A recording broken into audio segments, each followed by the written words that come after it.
Halo Aries, selamat datang di channel Mariana Lotarot Indonesia. Terima kasih kamu sudah berkenan terhubung dengan Mari di sini ya. Aries, ini adalah pembacaan tarikan energi kamu dengan si dia untuk kita melihat ya kira-kiranya seperti apa sih suasana relationship-nya kamu dengan dia di saat ini ya. Nah, tetapi sebelum Mari memulai pembacaan untuk menghindari kesalahpahaman, mari kasih tahu kamu dulu bahwa ini general reading, energinya kolektif sudahlah pasti hanya akan resonate untuk sebagian kaum Aries saja dan tidak tertutup kemungkinan bacaannya vice versa, tarikan energinya terbolak-balik. Dan yang lebih penting mari harapkan kamu mampu berbijaksana ketika mendengar apa yang Mari sampaikan di sini ya. Baiklah, langsung saja mari mulai. Ini dia. Nah, ada energi dari Knight of Swords, posisinya reverse di sana ya. Kemudian ada energi dari Queen of Swords. Kemudian di situ ada energi dari berikutnya ada di situ. Kemudiannya ada di sini. Dan berikutnya ada di sini. Kemudiannya ada di sini. Berikutnya ada energi dari sini dan kemudiannya ada di sini. Berikutnya ada energi dari ini. Nah, begini ya, Marliat bisa aja di matanya kamu, dianya itu tuh kelihatan seperti orang yang menjengkelkan, gitu ya. Orangnya nggak asik gitu. Karena boleh-boleh dari cara sikapnya dia, tindakannya dia, kata-katanya dia kepada kamu, itu tuh kok kayak nunjukin bahwa artinya kamu dalam hidupnya dia tidaklah sebegitu besarnya, gitu ya. Jadi memang beberapa bisa aja ya sikapnya dia datang dan pergi gitu ya, atau kata-katanya dia ke kamu, aku nggak cinta lagi sama kamu, aku nggak sayang lagi sama kamu gitu ya, atau kemudian dia lebih banyak mendiamkan kamu gitu loh ya. Terlihat dia di situ tuh kalau nggak penting dianya nggak ngomong sama kamu gitu ya, seolah-olah ya kamu melihatlah bahwa perhatiannya dia kepada kamu itu tuh sudah tidak ada, terutama kalau dilihat di saat-saat ini gitu ya. Nah, jadi ada kemungkinan besar bahwa terjadi kesalahpahaman, ya, terjadi salah penilaian, gitu loh. Karena kamu hanya melihat dari sisi luarnya saja, bagaimana sih seseorang ini. Tapi ya, kamu belum mendalami sebegitu dalamnya ya. Kamu belum mengenali sebegitu dalamnya apa sih yang terjadi di dalam dirinya dia, gitu, ya. Jadi mari lihat seseorang ini tuh nampaknya dia cukup sensitif, ya, terutama dalam hubungan dengan kamu.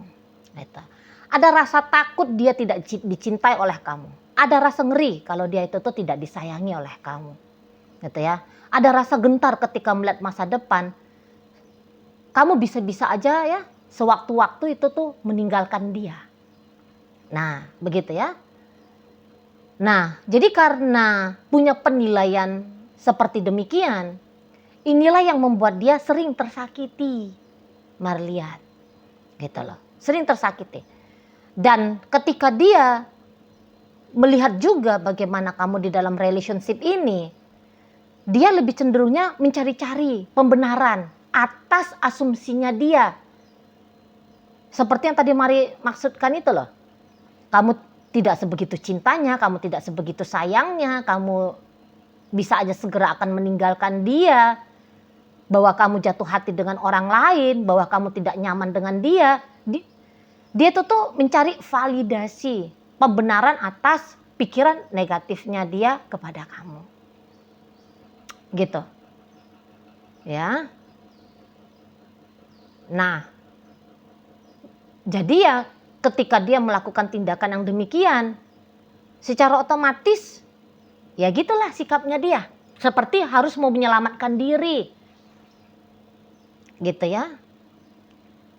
Seperti harus melindungi dirinya dia. Mempersiapkan dirinya dia. Dari asumsi yang dia anggap akan menjadi sebuah kepastian. Akan menjadi sebuah kebenaran mutlak. Gitu. Jadi orang ini sesungguhnya tidak mencari perkara ke kamu. Bukan. Gitu loh. Ketika misalnya kamu sedang suasana ini misalnya kan lagi asik-asik ini suasananya. Lagi mesra, lagi menyenangkan. Tiba-tibanya dia nyeletuk ke kamu, gitu ya, bahwa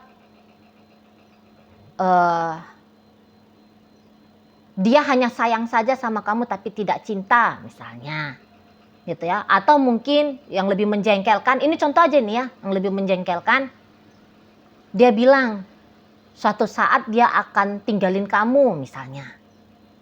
Ada masa-masa di mana ketika kamu membutuhkan dia, dianya menghilang. Nah, kayak gitu ya. Jadi ada apa yang ada dalam dirinya dia sebagai asumsi, itu tuh pasti akan dia proyeksikan dalam tindakannya dia. Dan ketika dia memproyeksikan tindakannya ini, nah ini bikin kamunya jengkel, bikin kamunya kesel, gitu ya. Bikin kamunya tuh juga jadinya kecewa. Jadi seolah-olah kayak ini ada tindakan yang paradoks ya. Sesungguhnya dia itu tuh tidak mau ini terpisah dari kamu. Tapi celakanya tindakannya dia justru membuat kamu akhirnya punya pertimbangan untuk meninggalkan dia, gitu. Ya, itu kalau mari lihat. Jadi kok kayaknya seseorang ini seperti mau memastikan gitu ya. Dia mau memastikan bahwa asumsinya dia ini tuh bakalan harus terjadi, nah gitu. Nah di sana justru dia tanpa sadar dia mau memastikan gitu loh, hal-hal buruk terjadi dalam relationship ini. Di sana ya, dia kok kayaknya nggak bisa itu tuh membantah sendiri. Enggak lah, ini hanya pikiran negatif saja, gitu loh. Dia nggak bisa kayak mencegah kenegatifannya dia ini tuh menjadi sebuah gambaran benar pasti tentang hubungan sama kamu. Nggak bisa dia di sana. Lah kamu yang menghadapi orang kayak gini ya juga jadinya makan hati, gitu ya. Jadi makan hati. Dia tersakiti dengan pikiran-pikirannya dia sendiri, dengan perasaan-perasaan liarnya dia sendiri, gitu ya. Akhirnya dia ya membuat kamu tuh jadinya males hati. Jadinya kamu tuh capek nengok dia. Gitu loh. Capek. Ya kalau kamu diperlakukan dengan hilang-hilangan akan kehadirannya dia, loh ya kan kamu nggak bisa gitu kan. Kamu tuh kan maunya ya dianya itu tuh selalu ada gitu ya.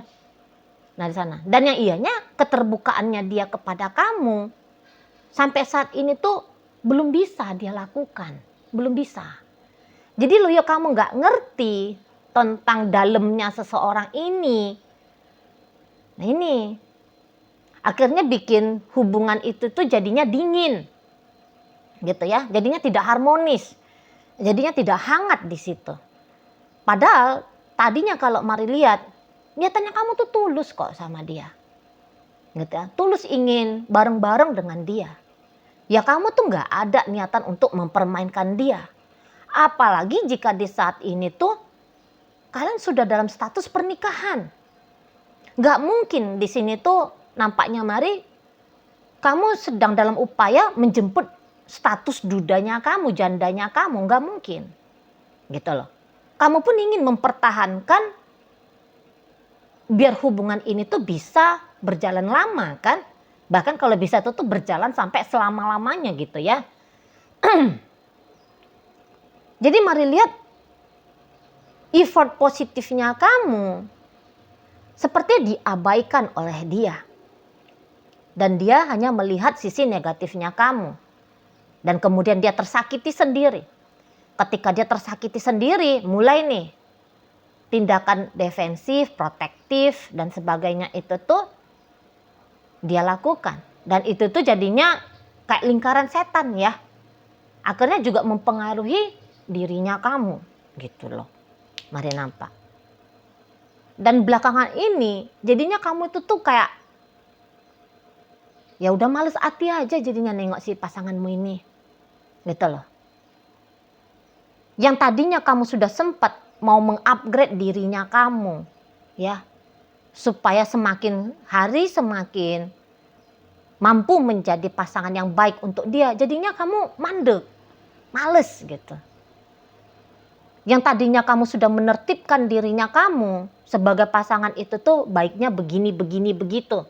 Kamu udah tertipin ini dirimu, gitu ya. Harus nelfon tiap hari contohnya, chattingan tiap hari contohnya, gitu ya. Mengutamakan dia, mempertimbangkan tentang dia, gitu ya. Kamu bisa aja sudah sempat menutup hidupnya kamu dari kesempatan-kesempatan baik di luar sana karena kamu konsisten setia untuk memilih, menerima apa adanya dan mengupayakan segala sesuatunya dalam relationship dengan dia misalnya ya. Nah, jadinya di sini tuh kamu jadi urung niat, mari lihat. Gitu loh. Jadi urung niat. Kalau misalnya lah ya contoh aja, dia bilang-bilang sama kamu bahwa dia nggak bisa bermasa depan dengan kamu contohnya gitu ya. Atau misalnya dia itu tuh bilang, ya kalau kamu ketemu sama orang lain yang kamu rasa lebih baik dibandingkan dengan aku, ya monggo kamu pergi saja dengan orang itu. Mendengarkan yang begini-gini terus-terusan, ini kan jadi sumpek kamunya. Gitu kan. Jadi kayak seperti sebuah alasan untuk mengurangi energi positifnya kamu ke relationship ini.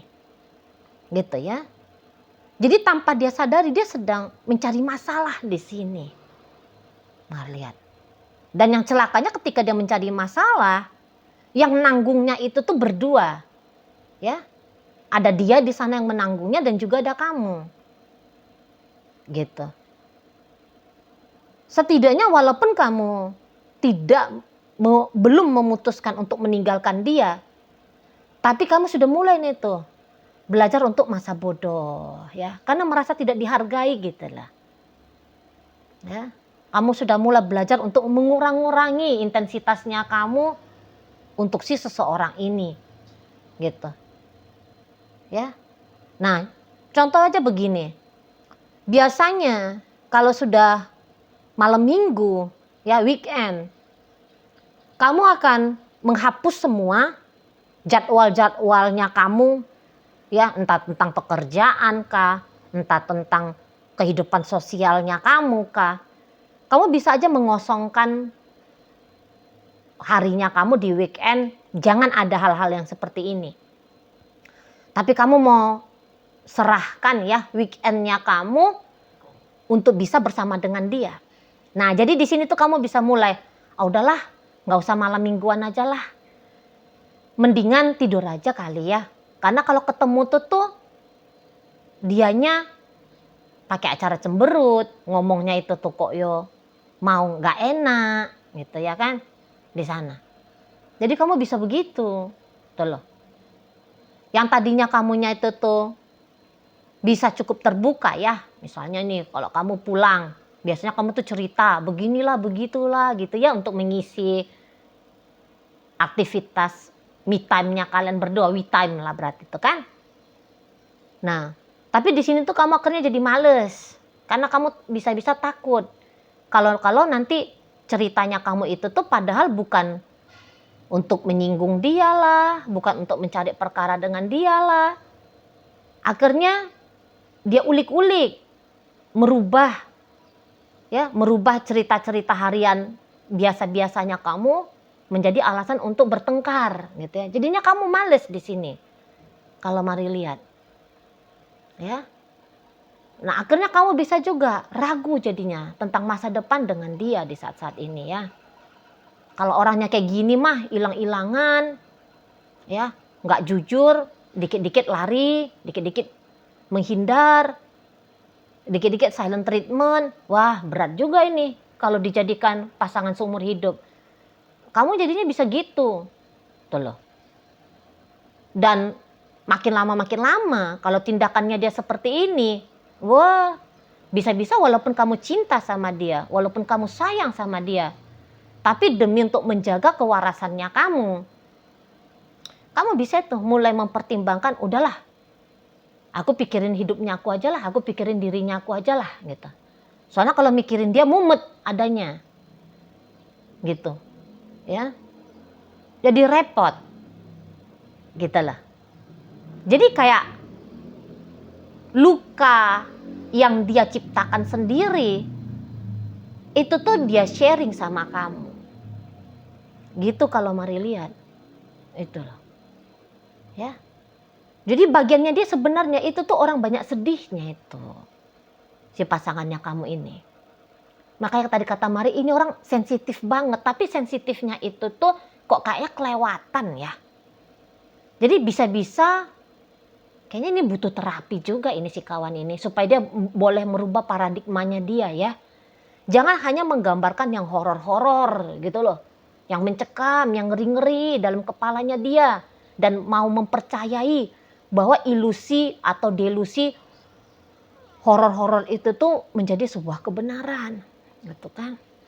Nah, dia ini tuh kayaknya perlu disadarkan bahwa itu hanyalah sebatas ilusi doang. Hanya sebatas delusi saja. Itu tuh bukan sesuatu yang nyata. Gitu loh. Supaya dia bisa berhenti untuk sedih, berhenti untuk sakit hati, berhenti untuk merasa terluka.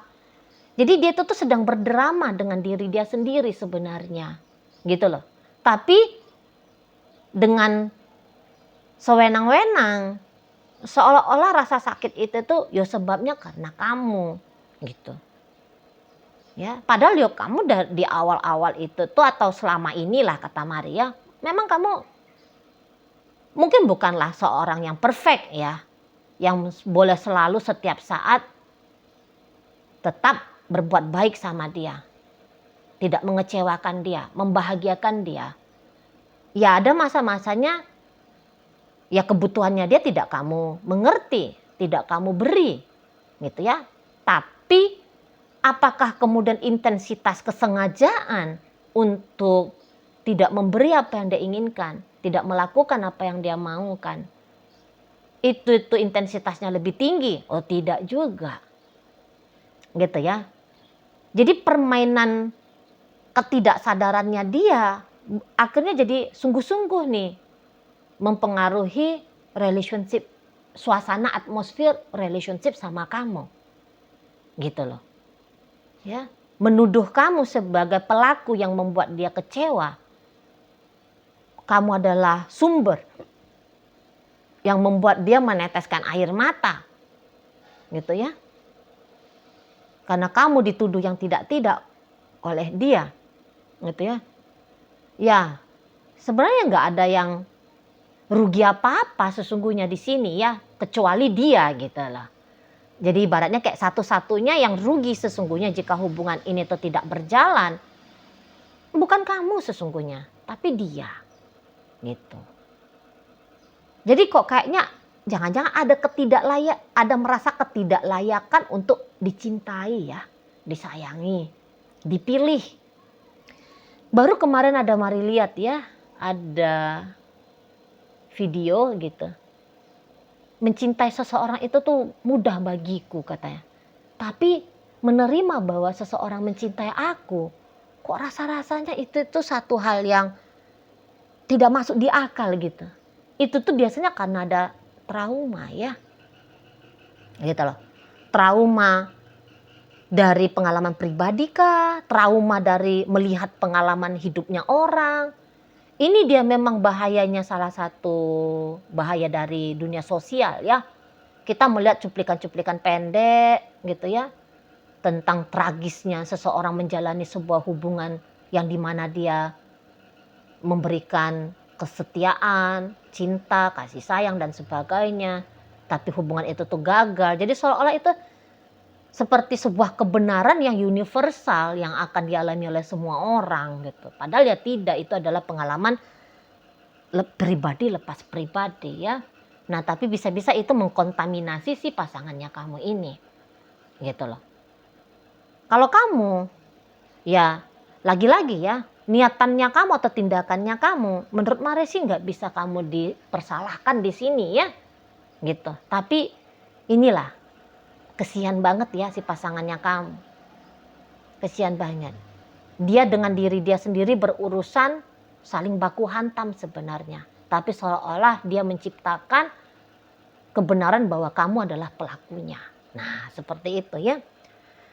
Nah, oke, baik. Nah, jadi dalam pembacaan kita kali ini hadir energi dari Libra, berikut Aquarius, hadir energi dari Scorpio, ada Cancer di sana, Pisces hadir, Pisces, Scorpio, Cancer, kemudian ada energi dari Gemini, Aquarius menutup bacaan kita kali ini. Itu aja dulu ya yang bisa Mari sampaikan. Moga-moga mampu kamu pahami. Dan sampai berjumpa di video reading Mari yang berikutnya.